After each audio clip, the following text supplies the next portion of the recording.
C.S. Lewis. Letters to Malcolm, chiefly on prayer. Chapter 6.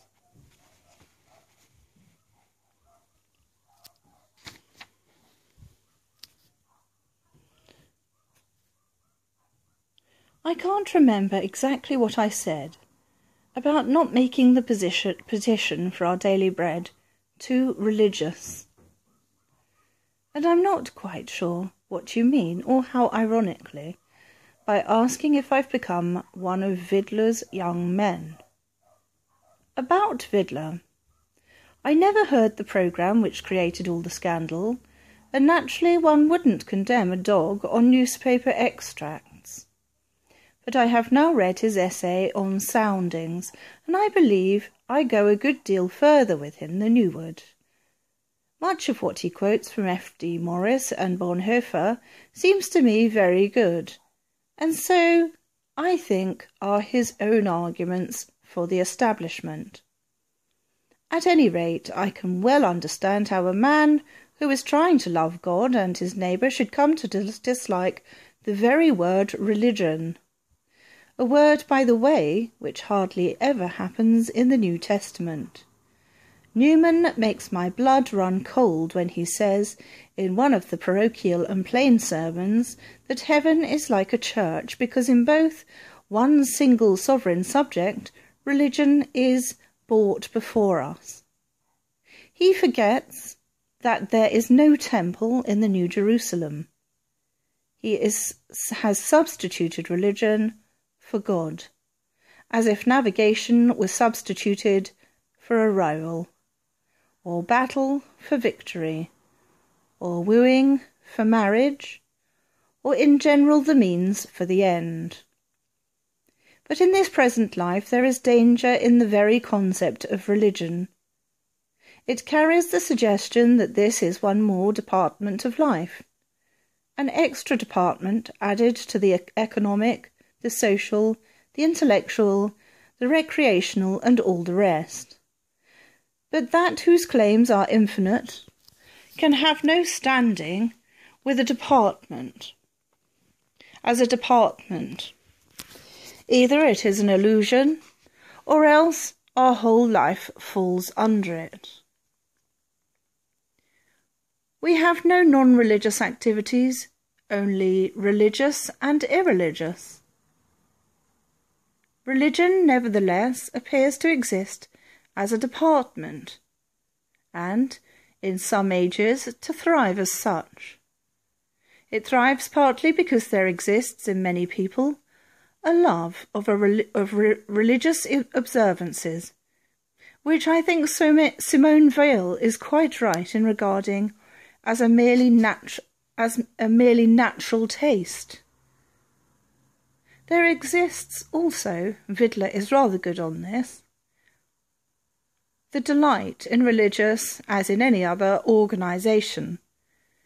Then all sorts of aesthetic, sentimental, historical, political interests are drawn in. Finally, sales of work, the parish magazine, the bell ringing, and Santa Claus.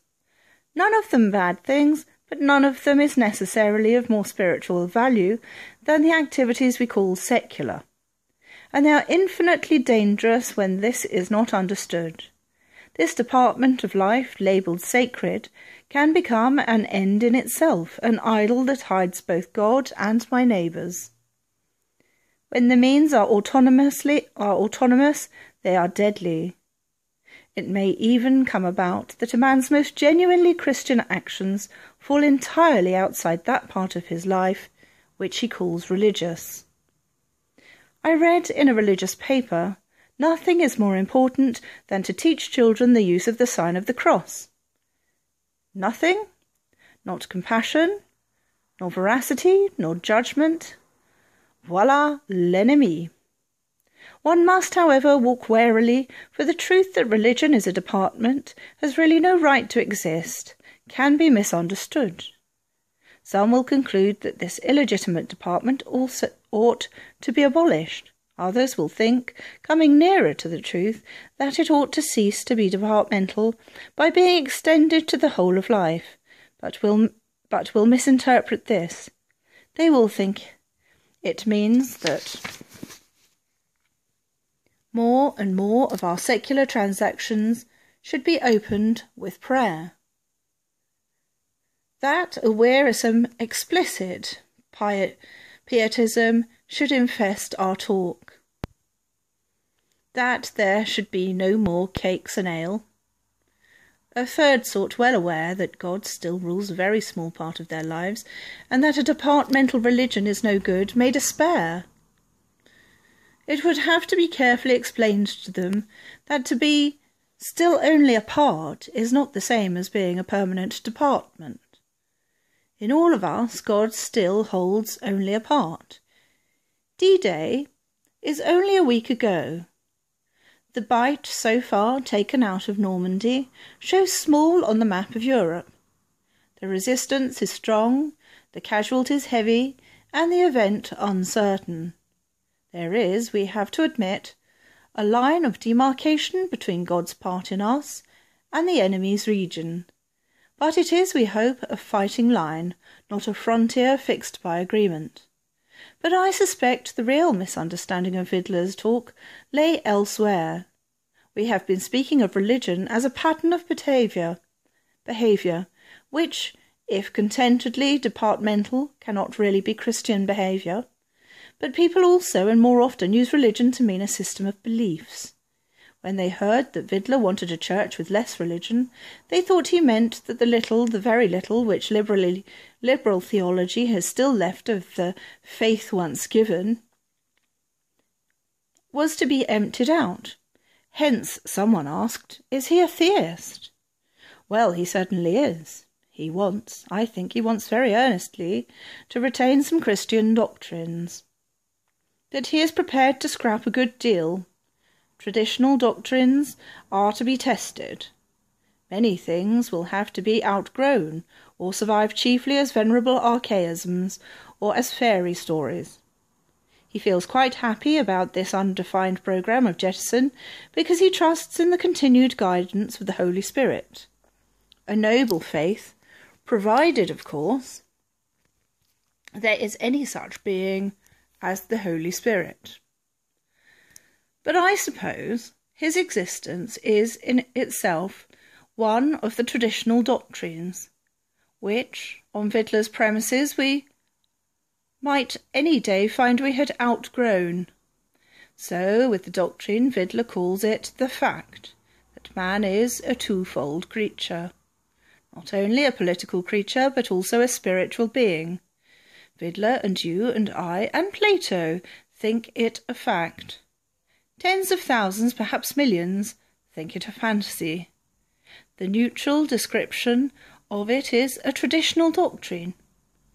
Do you think he means that these two doctrines, and why just these two, are the hard core of his belief, is that exempt from the threat of rejection which overhangs all other doctrines, or would he say that, as the title of the book implies, he is only taking soundings, as if the line is not long enough to reach bottom? Soundings can yield only negative information to the navigator. I was interested in things you said about forgive us our trespasses. Often, to be sure, there is something definite for which to ask forgiveness. This is plain sailing, but, like you, I often find one or other or two less manageable states, either a vague feeling of guilt or a sly and equally vague self-approval. What are we to do with these? Many modern psychologists tell us always to distrust this vague feeling of guilt as something purely pathological, and if they had stopped at that, I might believe them.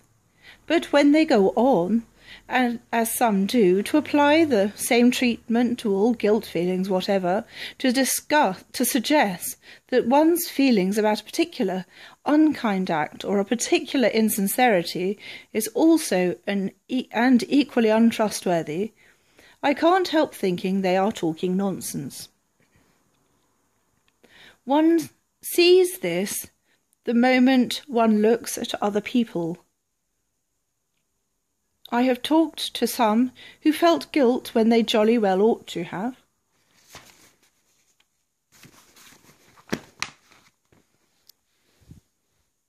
Felt it. They have behaved like brutes, and know it. I've also met others who felt guilty and weren't guilty by any standard I can apply. And thirdly, I've met people who were guilty and didn't seem to feel guilt. And isn't this what we should expect? People can be malades imaginaires, who are well and think they are ill, and others, especially consumptives, are ill and think they are well. And thirdly, far the largest class, people are ill and know they are ill. It would be very odd if there were any region in which all mistakes were in one direction. Some Christians would tell us to go on rummaging and scratching until we find something specific. We may be sure they say that there are real sins enough to justify the guilt feelings or to overthrow the feeling that all is well. I think they are right in saying that if we hunt long enough we shall find or think we have found something. But that is just what wakens suspicion. A theory which could never by any experience be falsified can for that reason hardly be verified. And just as, when we are yielding to temptation, we make ourselves believe that what we have always thought a sin will on this occasion, for some very strange reason, not be a sin, shan't we persuade ourselves that something we have always rightly thought to be innocent was really wrong? We may create scruples, and scruples are always a bad thing, if only because they usually distract us from real duties. I don't at all know whether I'm right or not, but I have, on the whole, come to the conclusion that one can't directly do anything about feeling. Either feeling. One is not to believe. Either. Indeed, how can one believe a fog? I come back to St. John. If our heart condemn us, God is greater than our heart. And equally, if our heart flatter us, if our heart flatter us, God is greater than our heart. I sometimes pray for self-knowledge in general, but for just so much self-knowledge at the moment as I can bear, and use at the moment the daily dose, the little daily dose. Have we any reason to suppose that total self-knowledge, if it were given to us, would be for our good? Children and fools, we are told, should never look at a half-done work, and we are not yet, I trust, even half-done. You and I wouldn't at all stages think it wise to tell a pupil exactly what we thought of his quality. It is much more important that he should know what to do next. If one said this in public, one would have all the Freudians on one's back. And mind you, we are greatly indebted to them. They did expose the cowardly evasions practising from the beginning of the world. They did expose the cowardly evasions of really useful self-knowledge, which we had all been practising from the beginning of the world. But there is also a merely morbid and fidgety curiosity about oneself, the slop-over from modern psychology, which surely does no good. The unfinished picture would so like to jump off the easel and have a look at itself. And analysis doesn't cure that. We all know people who have undergone it and seem to have made themselves a lifelong subject of research ever since. If I am right, the conclusion is that when our conscience won't come down to brass tacks, but will only vaguely accuse or vaguely approve, we must say to it, like Herbert, "Peace, prattler," and get on.